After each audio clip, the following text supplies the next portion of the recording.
నా ఇంటి దీపం నీవేనని తలచి నా హృదయము నీ కొరకై పదిలిపరచితి.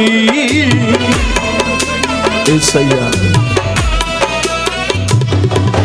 నా ఇంటి దీపం నీవేనని తలచి నా హృదయము నీ కొరకై పదిలిపరచితి. ఆరిపోయిన నా వెలుగు దీపము, ఆరిపోయిన నా వెలుగు దీపము వెలిగించుము నీ ప్రేమతో ప్రభువా, వెలిగించుము నీ ప్రేమతో. ఎన్ని తలచినా ఏది అడిగినా జరిగేది నీ చిత్తమే ప్రభువా, జరిగేది నీ చిత్తమే.